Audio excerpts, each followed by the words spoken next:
జమ్మూ కాశ్మీర్కు ప్రత్యేక ప్రతిపత్తి కల్పించే ఆర్టికల్ 370ని రద్దు చేస్తూ కేంద్ర ప్రభుత్వం తీసుకున్న నిర్ణయం రాజ్యాంగ పరంగా చెల్లుబాటు అవుతుందా అన్న అంశంపై సుప్రీంకోర్టు నేడు తీర్పు వెలువరించనుంది.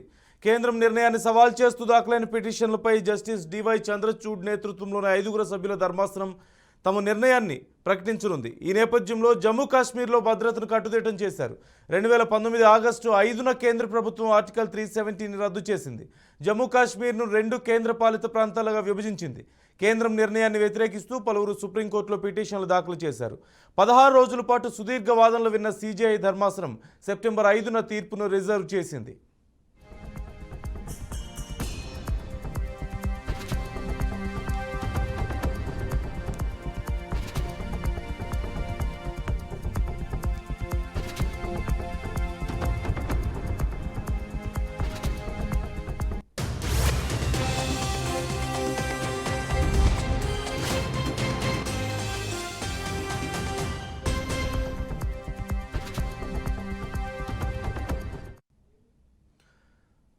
ఆర్టికల్ 370ని కేంద్రం రద్దు చేయడం పట్ల వ్యతిరేకంగా పిటిషన్లు దాఖలైన నేపథ్యంలో తీర్పు వెలువరిస్తోంది సుప్రీంకోర్టు. ఆ వివరాలు ఇప్పుడు చూద్దాం.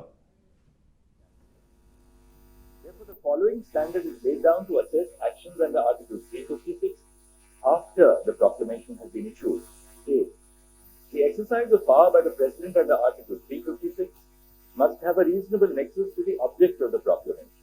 B. The person challenging the exercise of power must prima facie establish that it is a mala fide or extraneous exercise of power. After a prima facie case is made, the onus shifts to the union to justify that the exercise of power had a reasonable nexus to the object of the proclamation.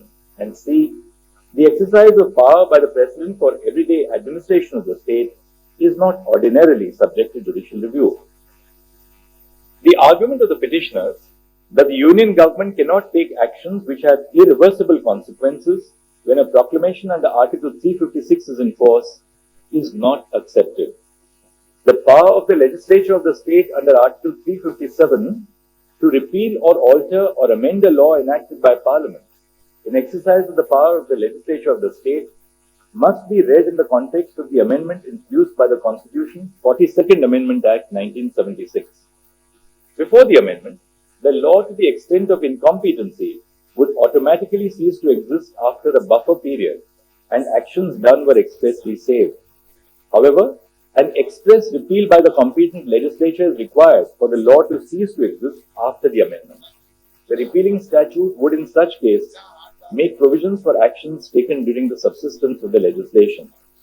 The observations in Krishna Kumar Singh on whether the consequence of an ordinance can subsist even after the ordinance ceases to exist cannot be transposed to interpret the limits of Article 356 because an ordinance which has the effect of a law by its very nature has a limited life. The argument of the petitioners that Parliament can only assume the lawmaking powers of the legislature of the state when the proclamation under Article 356 is issued is not accepted. The purpose of Article 357 is to ensure that while exercising the powers of the legislature of the state pursuant to a declaration under Article 356(1), Parliament, or as the case may be, the President, are not impeded by an absence of competence which would have impeded the exercise of a similar power in the absence of a proclamation under Article 356. Further, Article 357 does not contain a non-obstante provision which overrides Article 356. To interpret Article 357(1) as a restriction on Article 356(1)(b would be to read in a restriction which the plain terms of the Constitution do not provide. As held above, the exercise of power after a proclamation under Article 356 is issued is subject to judicial review, and immunity from judicial scrutiny does not attach to the exercise of constitutional powers of the legislature of the state. The court, while judicially reviewing the exercise of power, can determine if the exercise of the constitutional power of the legislature of the state by Parliament has a reasonable nexus with the object sought to be achieved by the proclamation. The next issue is whether Jammu and Kashmir retained an element of sovereignty or internal sovereignty when it joined the Union of India.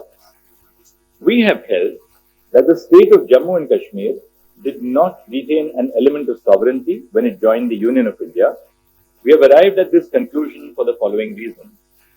First, paragraph 8 of the instrument of accession executed by Maharaja Hari Singh provided that nothing in the instrument would affect the continuance of the sovereignty of the Maharaja in and over the state. Second, on 25 November 1949, a proclamation was issued for the state of Jammu and Kashmir by Yuvraj Karan Singh. The declaration in this proclamation that the Constitution of India would not only supersede all other constitutional provisions in the state which were inconsistent with it, but also abrogate them, achieved what would have been attained by an agreement of merger. With the issuance of the proclamation, paragraph 8 of the instrument of accession ceased to be of legal consequence. The proclamation reflects the full and final surrender of sovereignty by Jammu and Kashmir through its sovereign ruler to India, to her people who are sovereign. Third, neither the constitutional setup nor any other factors indicate that the state of Jammu and Kashmir retained an element of sovereignty. The Constitution of Jammu and Kashmir was only to further define the relationship between the Union of India and the state of Jammu and Kashmir. The relationship was already defined by the instrument of accession, the proclamation by Yuvraj Karan Singh in November 1949, and more importantly, by the Constitution of India.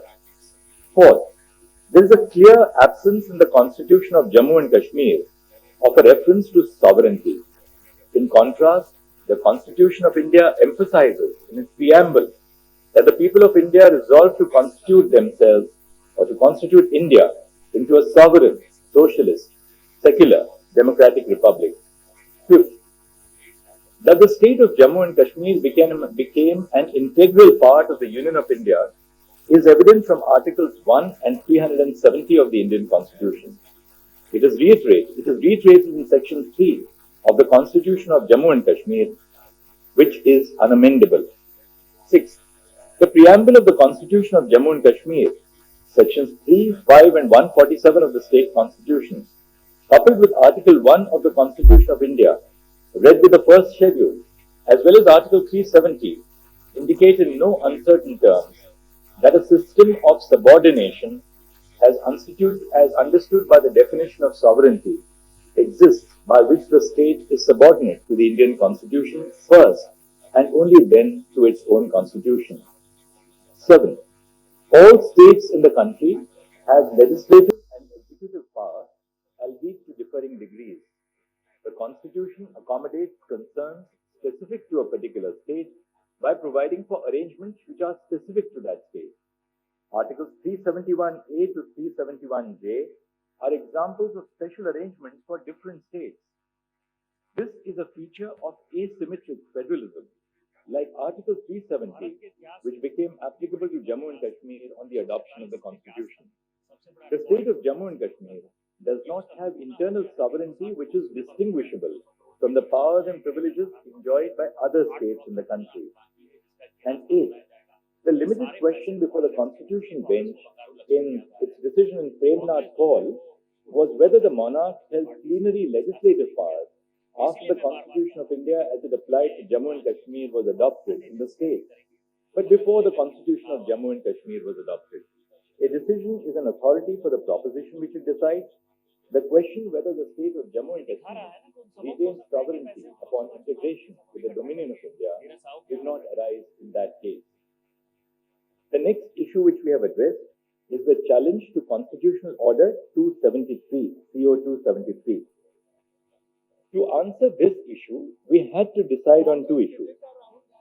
One, whether Article 370 is a temporary provision, and two, the effect of the dissolution of the Constituent Assembly of Jammu and Kashmir on the scope of powers under Clause 3 of Article 370.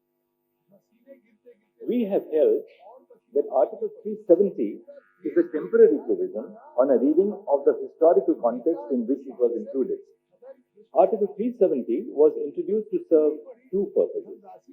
First, the transitional purpose, to provide for an interim arrangement until the Constituent Assembly of the state was formed and could take a decision on the legislative competence of the Union on matters other than the ones stipulated in the instrument of accession and ratify the Constitution.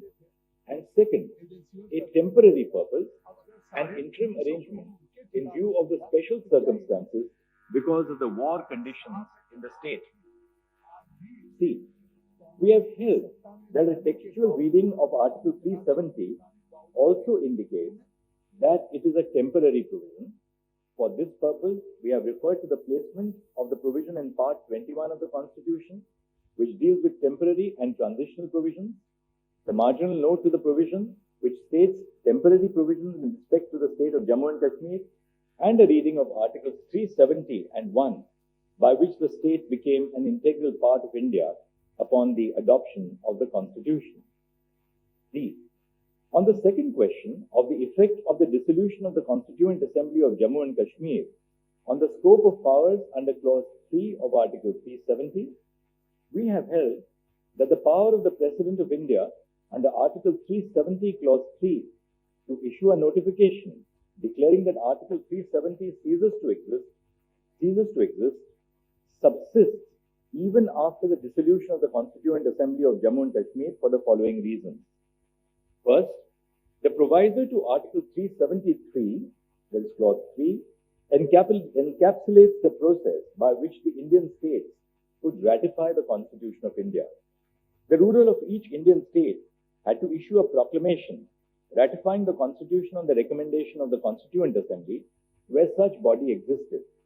In states where the Constituent Assembly was not convened by them, the ruler of the state had to issue a proclamation accepting the Constitution. When a Constituent Assembly was convened in those states, the Constituent Assembly could make a recommendation for the modification of the Constitution as it applied to the state, and such a recommendation would be earnestly considered, into inverted commas, earnestly considered by the Union. The words recommendation of the Constituent Assembly referred to in Clause 2 shall be necessary before the President issues a notification, as it appears in the proviso to Article 370 Clause 3, and must be read in this context. Thus, the recommendation of the Constituent Assembly to begin with was not binding on the President. Second, at the time of the framing of the Constitution of India, it was obviously within the contemplation that the Constituent Assembly of Jammu and Kashmir was formed for framing the Constitution for the state. It was not intended to be a permanent body, but a body with a specific remit and purpose. The power conferred by the proviso to Article 370 Clause 3 was hence something which would operate in a period of transition when the Constituent Assembly of Jammu and Kashmir was formed and was in existence pending the drafting of the state constitution. Third, when the Constituent Assembly of Jammu and Kashmir ceased to exist, only one of the special circumstances for which the provision was introduced ceased. However, the other circumstances, that is the special circumstances because of the situation in the state of Jammu and Kashmir, for which Article 370 was introduced, subsisted even after the Constituent Assembly ceased to exist. This is recognized by the judgment of the Constitution Bench in Sampat Prakash. Fourth, the effect of the President declaring under Clause 3 of Article 370 that Article 370 ceases to exist is that the provisions of the Constitution which apply to every state in the first schedule would equally apply to the state of Jammu and Kashmir. Articles 370(1)(d) and 370(3) were introduced with the purpose of enhancing constitutional integration and not for the disintegration.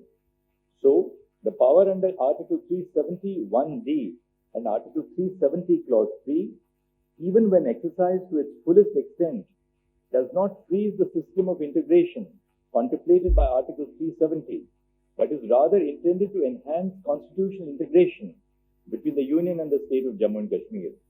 Holding that the power under Article 370 Clause 3 cannot be exercised after the dissolution of the Constituent Assembly would lead to the freezing of the process of integration, contrary to the purpose of introducing the provision.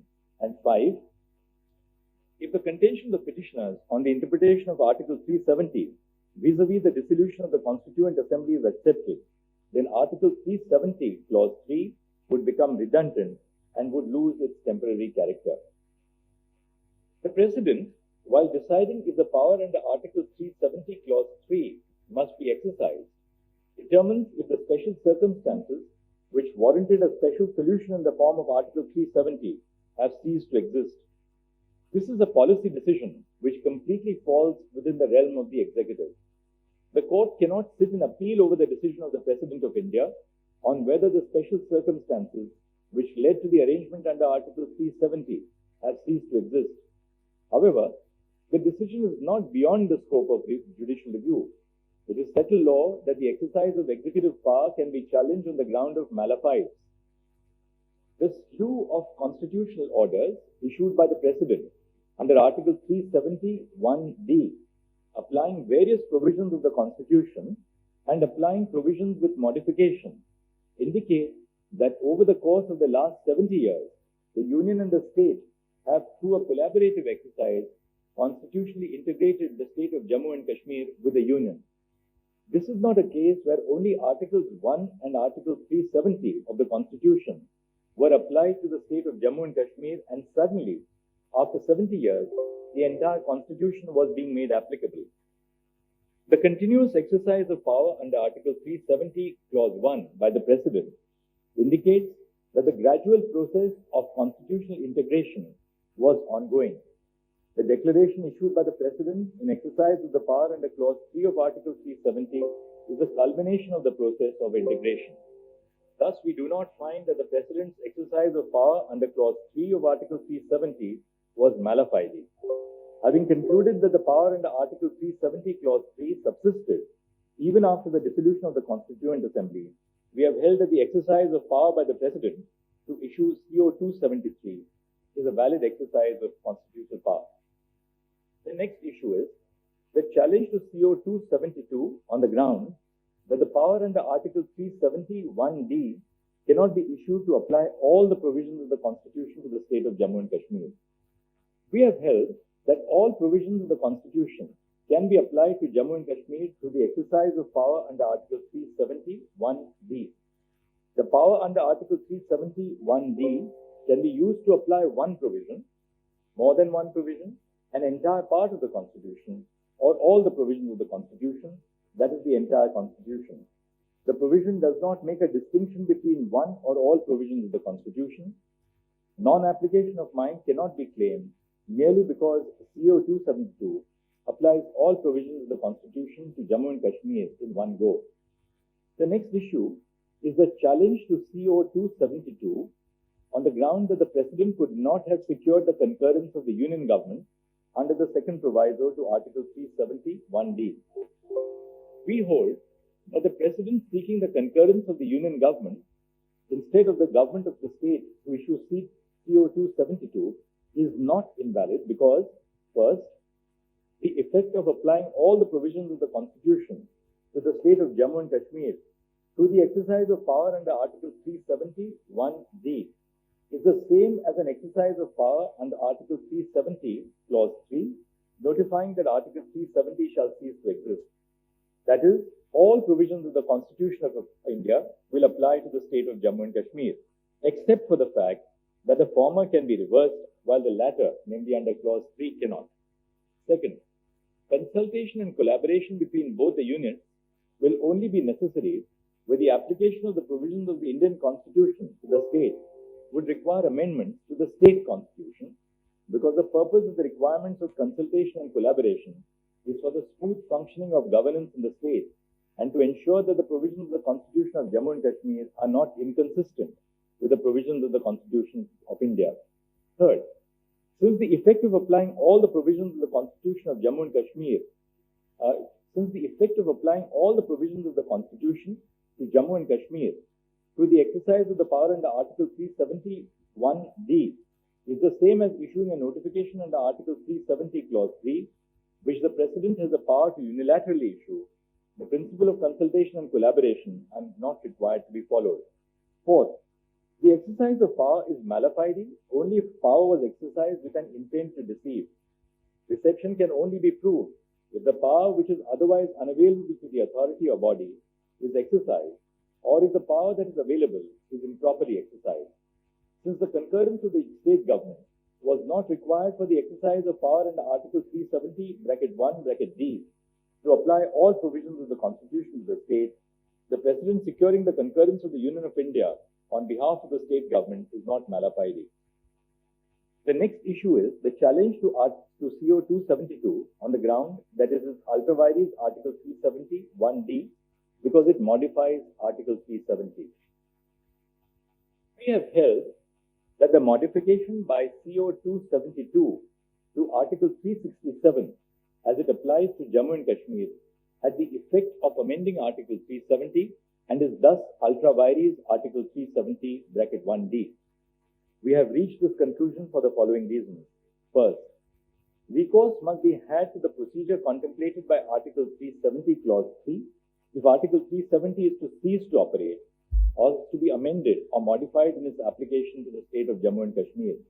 No other procedure may be utilized to amend Article 370.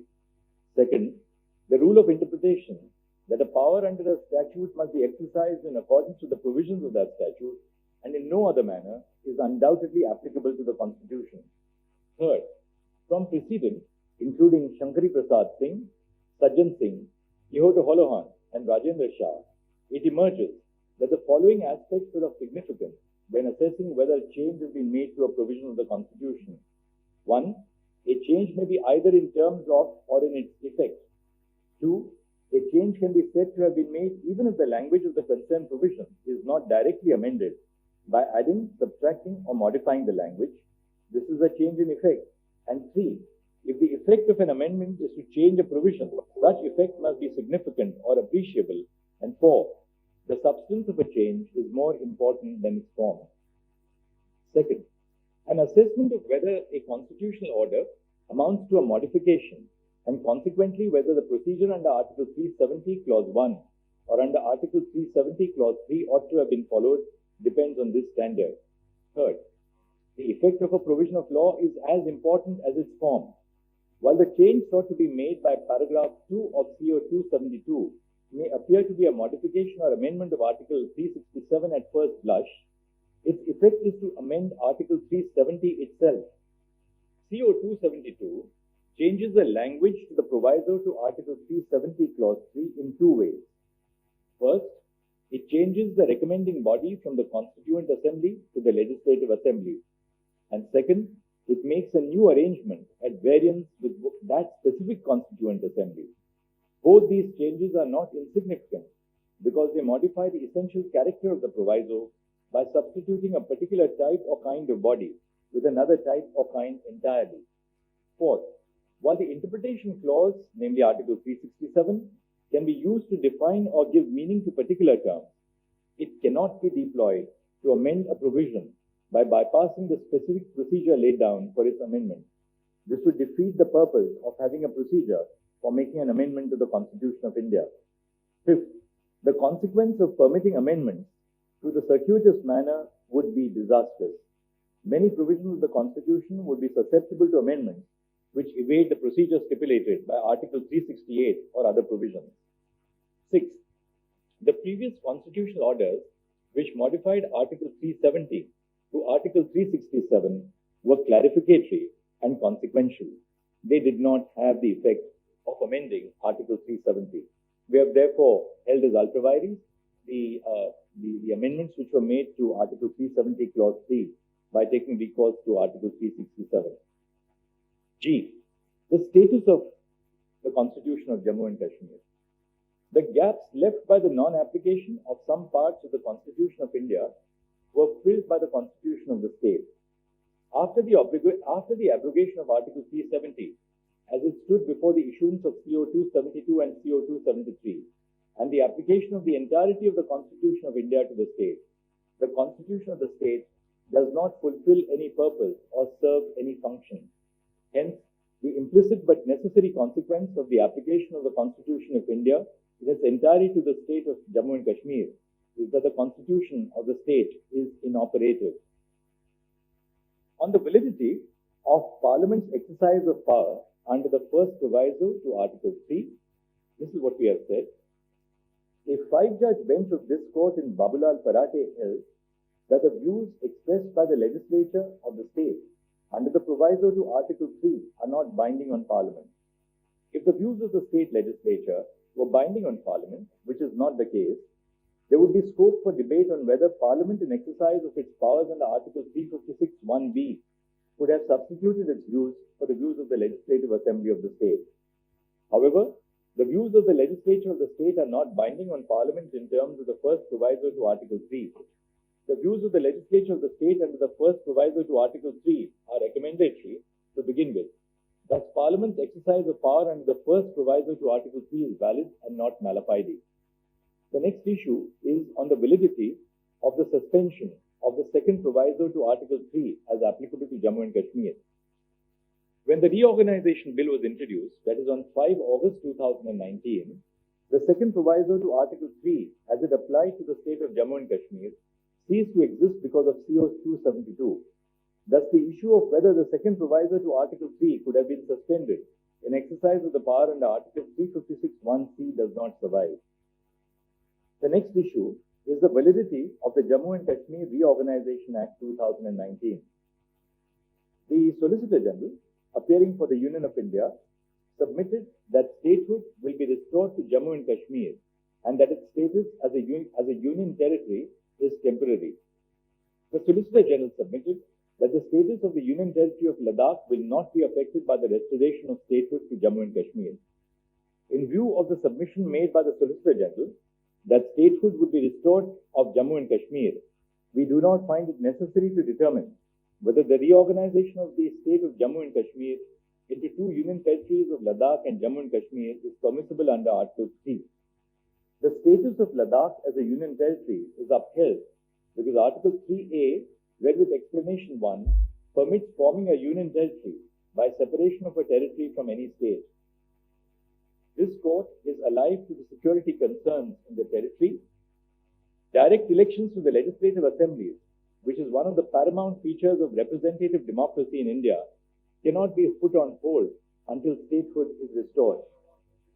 We direct that steps shall be taken by the Election Commission of India to conduct elections to the Legislative Assembly of Jammu and Kashmir, constituted under Section 14 of the Reorganization Act by 30 September 2024. Restoration of statehood shall take place at the earliest and as soon as possible. The question of whether Parliament can extinguish the character of statehood by converting a state into one or more union territories in exercise of power under Article 3 is left open. In an appropriate case, this court must construe the scope of powers under Article 3 in light of the necessary effect of converting a state into union territories, which is that autonomy would be diminished, the historical context for the creation of federating units, and its impact on the principles of federalism and representative democracy.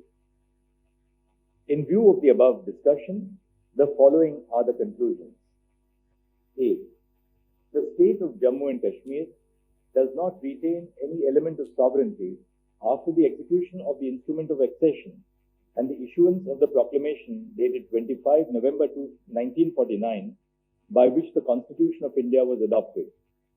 The state of Jammu and Kashmir does not have internal sovereignty, which is distinguishable from the powers and privileges enjoyed by other states in the country.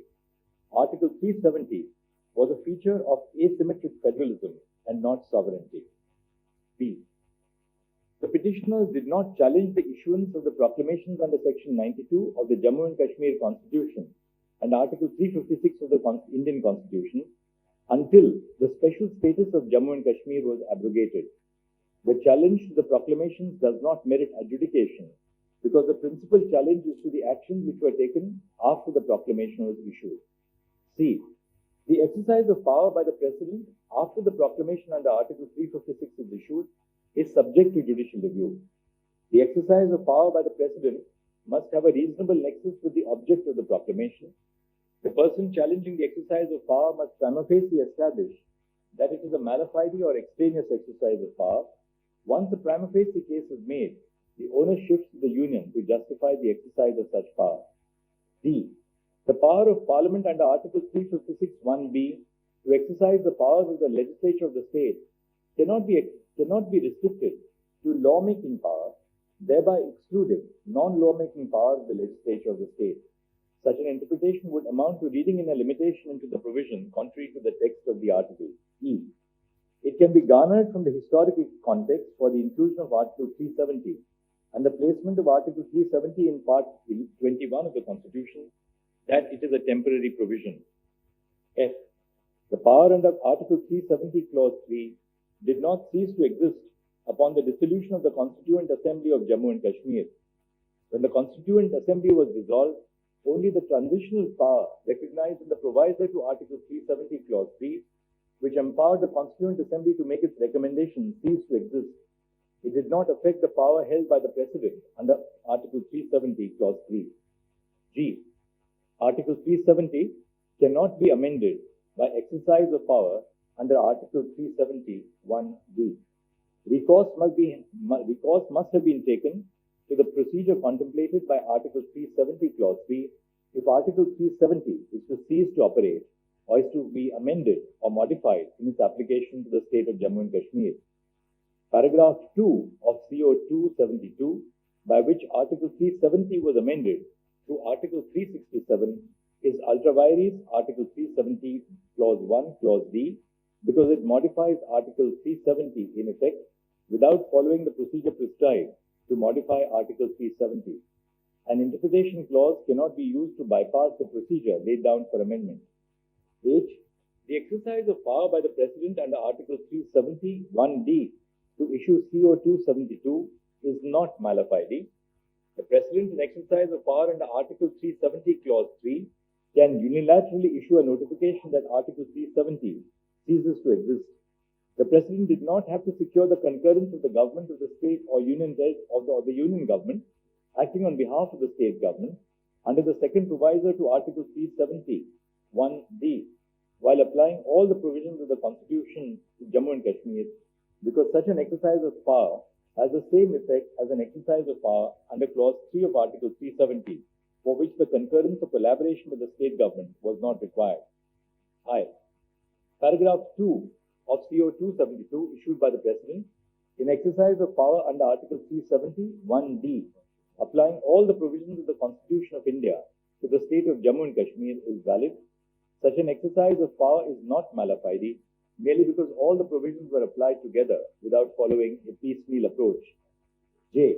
The President had the power to issue a notification declaring that Article 370 Clause 3 ceases to operate without the recommendation of the Constituent Assembly. The continuous exercise of power under Article 370 Clause 1 by the President indicates that the gradual process of constitutional integration was ongoing. The declaration issued by the President under Article 370 Clause 3 is the culmination of the process of integration and as such is a valid exercise of power. Thus, CO 273 is valid. K. The Constitution of India is a complete code for constitutional governance. Following the application of the Constitution of India in its entirety to the state of Jammu and Kashmir by CO 273, the Constitution of the state of Jammu and Kashmir is inoperative and is declared to have become redundant. L. The views of the legislature of the state under the first proviso to Article 3 are recommendatory. Thus, Parliament's exercise of power under the first proviso to Article 3 under the proclamation was valid and not mala fide. M. The Solicitor General stated that the statehood of Jammu and Kashmir will be restored except for the carving out of the Union Territory of Ladakh. In view of the statement, we do not find it necessary to determine whether the reorganization of the state of Jammu and Kashmir into two union territories of Ladakh and Jammu and Kashmir is permissible under Article 3.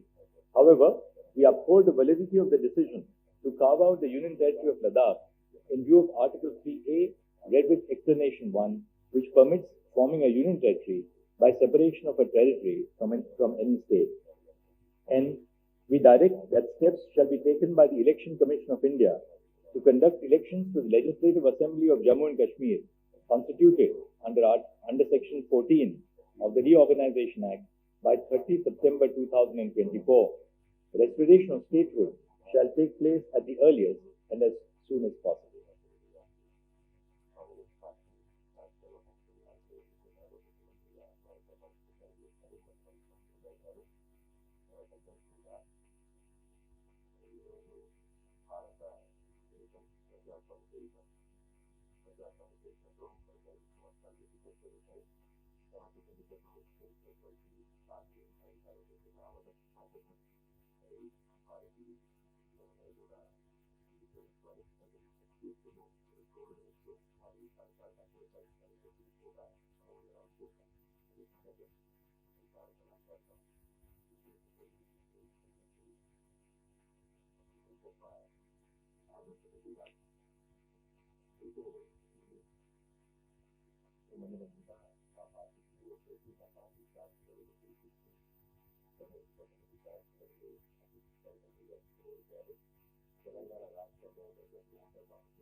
So I begin from a different way from the history of Kashmir. Traced out the history of Kashmir, relying on the contextual text of Rajtarangni and Bamzai's on culture and political history of Kashmir. Thereafter, I proceeded to analyze the circumstances in which Jammu and Kashmir Constitution Act of 1939 came into being, and then considered the submissions under different heads. Read out my conclusion. More or less, the conclusions are same, except in one of the aspects of Premnath Kaul's case, I have taken a slightly different route. That's all. So, the relationship between Union and State of Jammu and Kashmir, the concept of internal sovereignty after the IO. I am of the view that this question has been decided by the coordinate bench of this court in Premnath Kaul that the state did not lose all semblance of its internal sovereignty, which would include deciding upon the forms of government of the state upon signing of the IO. The distinguishing feature as compared to the other states was that a slightly different path was followed for the accession of state of Jammu and Kashmir by recognizing the Constituent Assembly to be formed for the state. The route of assimilation of state of Jammu and Kashmir was through Article 370. Then I've taken note of the various factors such as Article 370's historical context in the text and subsequent practice to conclude that Article 370 was intended to be a temporary provision. As a corollary, there was a mechanism to bring the whole arrangement to an end. The effect of the power under Article 373, once exercised, would be that the article shall cease to be operative. In other words, the mechanism was meant to de-recognize the state's internal sovereignty. Thus, the exercise of power under Article 373 meant that for purposes of the Constitution of India, only the Constitution of India would apply to the Jammu and Kashmir and not any other constitution, that is the Constitution of Jammu and Kashmir. The purpose on Article 373, I said, the purpose of the Constituent Assembly was to draft a constitution for the governance of the state. On the other hand, the purpose of Article 370, as noted above, was to slowly bring Jammu and Kashmir on par with the states in India. It can hardly be contended that the second and in some ways a larger purpose would be effected by the fulfillment of the first. The second purpose remained an ongoing exercise long after the State Constituent Assembly was dissolved. Thus, the conditionality in Article 373 of the requirement of a recommendation from Constituent Assembly cannot be read in the manner as to make the reference to the larger intention of the provision redundant. B. The next question is to determine what process is to be followed by the President to exercise the power under Article 373. The President can exercise this power under subclause 3 without a recommendation from the Jammu and Kashmir Constituent Assembly. When the Constituent Assembly ceased to exist, only the power of the Constituent Assembly to make the recommendation ceased to exist. That is, the proviso to Article 370 became otious. The main provision, which is the President's power to issue a declaration, continues to exist. C. Now coming to the impugned action, first the amendment of Article 373 through the route of Article 367 was invalid. When a methodology has been provided, that methodology would have to be followed and an amendment through the back door would be impossible. D. Concurrence with the government of the state was not necessary to apply all provisions of the Constitution of India to the state. Although Article 371D requires concurrence with government of the state, in this case, the governor of the state had dissolved the legislative assembly of the state. There were no council of ministers, and the president had reduced to himself all functions of the government of the state under the 2018 proclamation as extended. Then, on the exercise of power under Article 356 were permissible while issuing POs 272 and 273. Article 356 can be imposed once the legislative assembly has been dissolved, particularly since Section 92 of the Jammu and Kashmir Constitution limited the governor's role to 6 months without any scope to extend. This imposition was predicated on the failure of the constitutional machinery, which really took place prior to the government's rule.